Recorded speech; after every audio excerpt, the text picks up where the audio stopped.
Todos los países del mundo en estos momentos están reformando la educación pública. Existen dos razones para ello. La primera es económica. La gente está intentando resolver cómo podemos educar a nuestros niños para que ocupen su lugar en la economía del siglo XXI. ¿Cómo hacemos eso? Si ni siquiera podemos anticipar cómo será la economía al final de la próxima semana, como esta reciente crisis lo está demostrando. ¿Cómo hacemos eso? La segunda razón es cultural. Todos los países del mundo están intentando resolver cómo podemos educar a nuestros niños para que tengan sentido de identidad cultural, para poder legarles los genes culturales de nuestras comunidades y a la vez formar parte del proceso de globalización. ¿Cómo cuadramos ese círculo? El problema es que están intentando enfrentarse al futuro, a base de hacer lo mismo que en el pasado. Y en el proceso están alineando a millones de niños que no ven ninguna utilidad en asistir a la escuela. Cuando nosotros íbamos al colegio nos retenían allí con la historia de que si trabajábamos mucho y sacábamos buenas notas y luego estudiábamos un título universitario, tendríamos un trabajo. Nuestros hijos no se creen eso. Y hacen bien, por cierto. Es mejor tener una titulación que no tenerla, pero ya no es ninguna garantía. Y especialmente no lo es si el camino hacia ella marginaliza la mayoría de cosas que tú consideras importantes acerca de ti mismo. Hay gente que dice que hay que subir los estándares, que eso sería un avance. Ah, ¿sí? Sí, lo deberíamos hacer. ¿Y por qué ibas a querer rebajarlos? No me he encontrado con ningún argumento que me convenza para bajarlos. Pero subirlos, por supuesto que habría que subirlos. El problema es que el sistema educativo actual fue diseñado, concebido y estructurado para una era diferente. Fue concebido en la cultura intelectual de la Ilustración y en las circunstancias económicas de la Revolución Industrial. Antes de la mitad del siglo XIX no había sistemas educativos públicos. En realidad, no. O sea, podrías estudiar con los jesuitas si tenías dinero, pero la educación pública, pagada con los impuestos, obligatoria para todo el mundo, gratuita y a la vuelta de la esquina, era una idea revolucionaria. Y mucha gente se opuso a ello. Decían, no es posible para muchos niños pobres que están en la calle beneficiarse de la educación pública.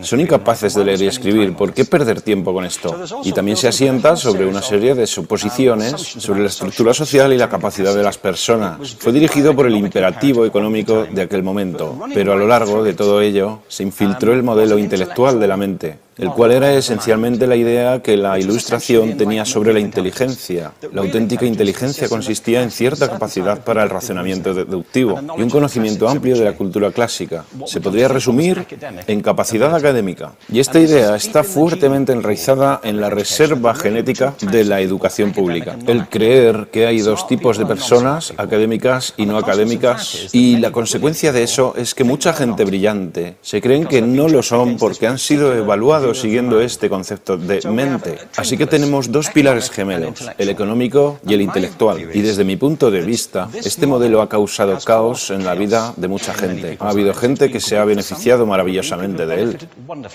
pero la mayoría de la gente no. En lugar de beneficiarse, sufren de esto. Una epidemia moderna, mal ubicada y también ficticia. Esta es la plaga del síndrome de déficit de atención e hiperactividad, TDAH. Este es un mapa de la incidencia del TDAH en Estados Unidos, el mapa de prescripciones médicas para el TDAH.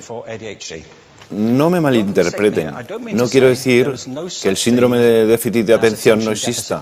Yo no tengo la formación necesaria para ello. Sé que la amplia mayoría de psicólogos y pediatras creen que sí, pero aún es un tema a debatir. Lo que sí me consta es que no se trata de una epidemia. Estos niños están siendo medicados tan rutinariamente como a mi generación nos quitaban las amígdalas, por los mismos motivos caprichosos y por la misma razón, la moda de la medicina. Nuestros hijos están viviendo en el periodo más intensamente estimulante de la historia de la Tierra. Están siendo acosados con información y les están reclamando su atención desde todos los medios. Los ordenadores, los iPhone, las vallas publicitarias y cientos de canales de televisión. Y nosotros les penalizamos por distraerse. ¿Distraerse de qué? Cosas que son un aburrimiento, en la escuela sobre todo. Me parece a mí que no es totalmente una incidencia el hecho de que la incidencia del TDAH haya crecido paralela al incremento de los test estandarizados. A estos niños se les está dando cosas como Ritalin, Adderall, a menudo medicación bastante peligrosa, solo para hacer que se concentren y se calmen. Pero según esto, el déficit de atención aumenta al ir al este de este país. La gente empieza a perder el interés en Oklahoma.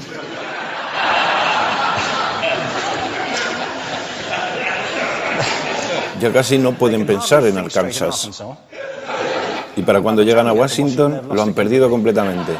Y hay distintas razones para ello. Es una epidemia ficticia. Si lo piensas, las artes, y no quiero decir que sea exclusivo de las artes, creo que también es cierto para las ciencias y para las matemáticas, pero permítanme hablar en particular de las artes, porque ellas son las víctimas de esta mentalidad en especial. Las artes tratan especialmente la idea de experiencia estética. Una experiencia estética es una en la que tus sentidos están funcionando a su máxima capacidad. Cuando te hallas presente en el momento actual, cuando vibras con la emoción de lo que estás experimentando, cuando estás plenamente vivo. Y la anestética es cuando cierras tus sentidos y te atontas ante lo que está sucediendo. Y muchos de estos medicamentos hacen eso. Estamos haciendo pasar a nuestros hijos por el sistema educativo a base de anestesiarlos. Y yo creo que deberíamos estar haciendo exactamente lo contrario. No deberíamos adormilarlos, sino despertarlos para que vean lo que sucede en su interior. Pero el modelo que tenemos es este. Yo creo que tenemos un sistema educativo modelado del interés de la industria a su imagen y semejanza. Les daré un par de ejemplos. Las escuelas aún están organizadas como si fueran fábricas. Tienen timbres que suenan, instalaciones separadas, están especializadas por asignaturas. Aún educamos a los niños por lotes.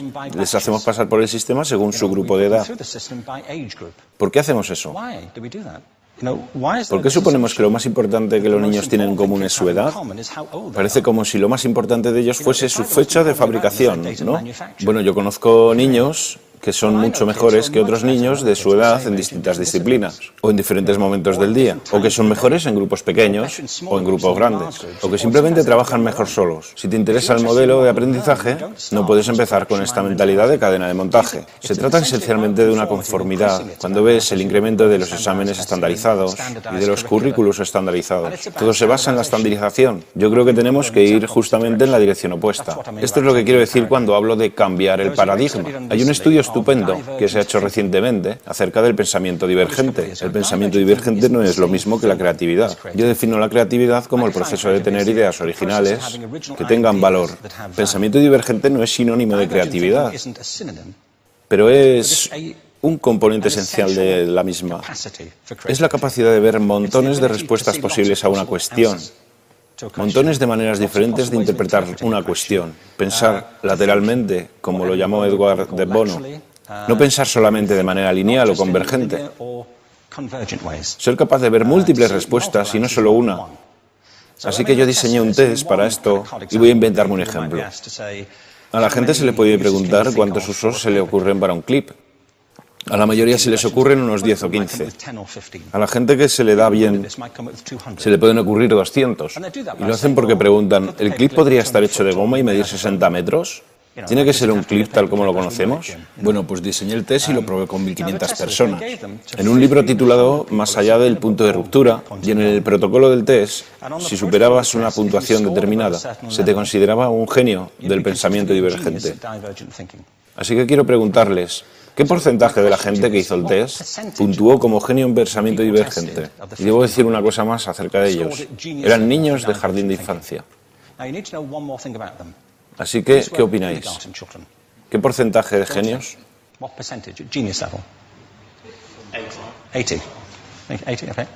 98%. Bueno, la cuestión es que era un estudio longitudinal, así que los mismos niños volvieron a hacer el test 5 años después, en edades entre 8 y 10 años. ¿Qué pensáis? ¿50%? Volvieron a hacerles el test otra vez, 5 años más tarde, cuando tenían entre 13 y 15 años de edad. Y se observa una tendencia, ¿no? Bueno, esto nos indica algo interesante, porque se supone que tendría que ser al revés, ¿no? Empiezas no siendo muy bueno, pero mejoras a medida que te haces mayor. Pero esto demuestra dos cosas. Una es que todos nosotros tenemos esta capacidad.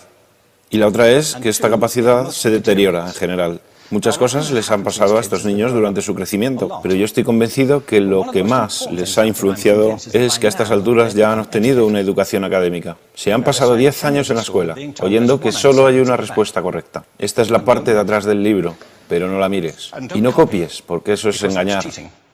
Fuera de las escuelas, a eso se le llama colaboración. Esto no sucede porque los docentes así lo quieran. Es simplemente porque sucede así. Es porque se halla presente en la reserva genética de la educación. Tenemos que pensar de forma diferente acerca de la capacidad humana. Tenemos que superar esta vieja idea acerca de lo académico y lo no académico, lo abstracto, lo teórico, lo vocacional, y empezar a verlo como lo que es, un mito. En segundo lugar, tengo que reconocer que la mayor parte de las veces el buen aprendizaje se da en grupos y que la colaboración es lo que alimenta el crecimiento. Si atomizamos a las personas, las separamos y los juzgamos por separado, formamos una especie de desconexión entre ellos y su ambiente de aprendizaje natural. Y en tercer lugar, un asunto importante es la cultura de nuestras instituciones, los hábitos de estas instituciones y los hábitats que ocupan.